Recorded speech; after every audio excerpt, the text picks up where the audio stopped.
Hey guys, Melissa Gordon here. I'm doing my video discussion on ethical violations and board discipline. I'm going to ask my classmates, you guys, if you could pray for me. I just got over COVID and now I'm having some post-acute infections. Like it happens a lot with COVID people, like upper respiratory, sinus, ear. So excuse my appearance and my tone. I'm just not feeling very good.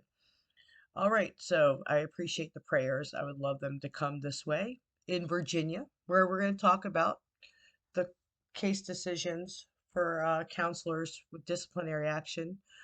The most common theme I saw when looking at the cases were falsified treatment notes and fraudulent billing. Actually, I was surprised. There were only 8 disciplinary actions in 90 days, which was surprising. Also, the severity of some was very shocking. There was a couple of them that had sexual communications with cell phones. One counselor actually talked to a client who was younger than 15 and got a 6-year sentence in jail.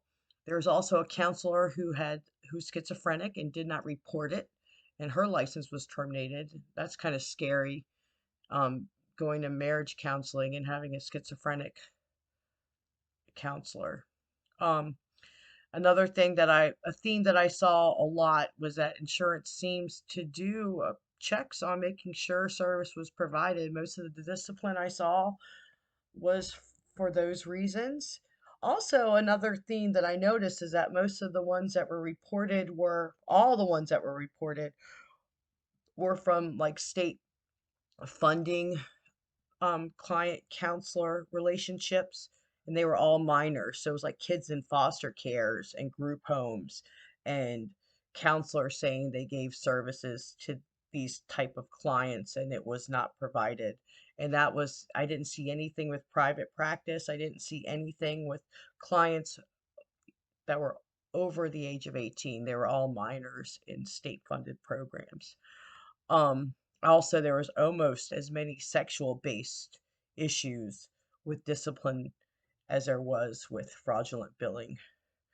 Um, so the example I want to do talks about continued education. A provider was reprimanded because when her license was being renewed, she stated she had done her continued ed requirements, and when they asked for evidence, she had not. So that I went into that further, and Virginia State Board of Counseling Regulation 18 VAC 115-20-105 states that every year you have to do 20 years of continued education with 2 hours of it being focused in ethics. They do give extensions for certain reasons, but they have to be given before it's due. Also, this was really cool. You can do some type of pro bono work, like in a free clinic or health department setting to low income clients, and you can get up to 2 hours of your continued education satisfied. You don't get paid for this work, but it does goes towards continued education. I really like that. Um, Also, the first year after you get your license, you don't have to do continued education. The ACA Code of Ethics, Section C2F, talks about how the counselors recognize the need for continued education and it helps them maintain competence and skills. So this counselor violated a Virginia State Board regulation and she violated the ACA code. What they ended up doing was reprimanding her. She had a $500 fine and had to finish the 13 hours in 30 days. And if she doesn't do it in 30 days, both the money and the hours, she loses her license for a year. I was kind of surprised because she did lie and say she had done it. That's like falsifying information, which is grounds for license being terminated, according to the Virginia State Board Regulation 18 VAC 115-80-100. So the fact that she only got reprimanded was pretty surprising, but she did get a hefty fine. They do talk about counselor impairment in the ACA Code of Ethics and the Virginia. Board of Regulations. The ACA Board of Ethics, Section C2G, discusses how the clients will self monitor. The counselors will self monitor and they will seek assistance if they need it, and they may limit or suspend their work if they feel it's necessary.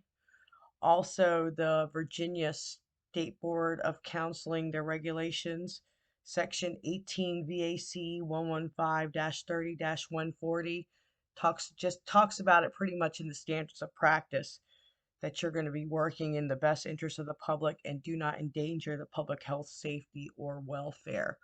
So anytime there's a counselor impairment, they seem to refer to that code for. There was one case decision where a counselor was thought to be impaired with narcotics in the case decisions, and that was the code they referred to. So I assume that's what counselor impairment is.